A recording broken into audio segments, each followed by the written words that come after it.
আগামী 11 তারিখ ব্রাজিলের বিপক্ষে মাঠে নামবে আর্জেন্টিনা। আর সেই খেলা অনুষ্ঠিত হবে বাংলাদেশের জাতীয় স্টেডিয়ামে। প্রতিযোগিতামূলক ম্যাচ না হলেও ইতোমধ্যে আর্জেন্টিনা ব্রাজিলের জয় পরাজয় নিয়ে ভাবতে শুরু করছে অনেক ভক্তরাই।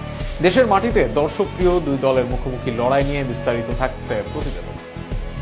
ডিসেম্বরে ঢাকার ক্রীড়াঙ্গনে আয়োজন হতে যাচ্ছে এক অনন্য ফুটবল উৎসব, AFB Latin Bangla super cup football.